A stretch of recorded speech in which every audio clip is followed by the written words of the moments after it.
Jamie Harrison, the treasurer of the West Mercia Police Federation, has made a mockery of National Police Memorial Day. Now, this is a day in the UK where we honour those who have made the ultimate sacrifice, a chance to mourn police officers who have lost their lives whilst on duty.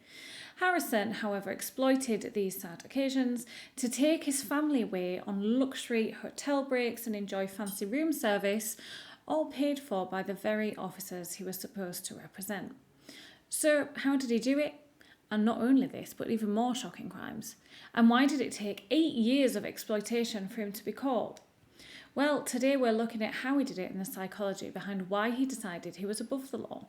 Partly because he was the law, so he knew exactly how to stay under the radar whilst using official money as his own personal piggy bank, treating himself and his family to food, alcohol and entertainment. He knew to keep his claims under £100 each to avoid scrutiny. But when it all unravelled, it turns out there was over 100 of these fraudulent claims identified. But worse still, Harrison was receiving salary payments for days when he wasn't even at work. Text messages proved he took days off whilst being paid to watch the rugby abroad, including trips to Italy and Ireland, as well as spending time working on his allotment, all whilst his timesheets falsely recorded him as working full shifts. Now, what on earth would possess a trusted police officer with a generous pension on the line to risk it all for £13,500? Well, psychologists often point to this fraud triangle. Firstly, the perfect opportunity, so control, minimal oversight.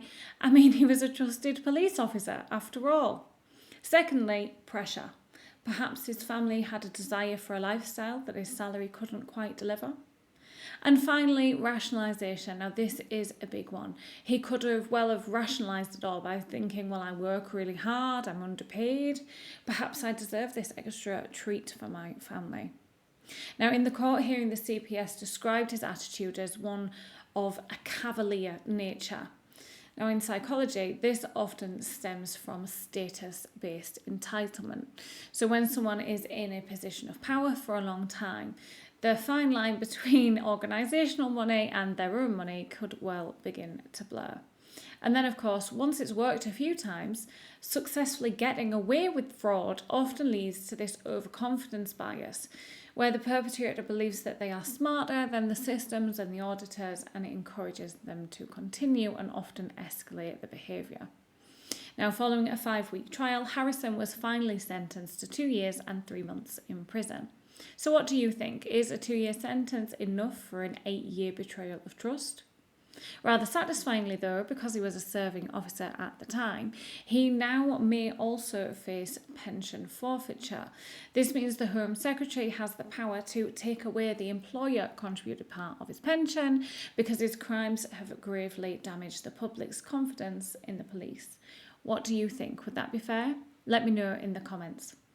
Don't forget to like and subscribe for more deep dives into money crimes and human minds.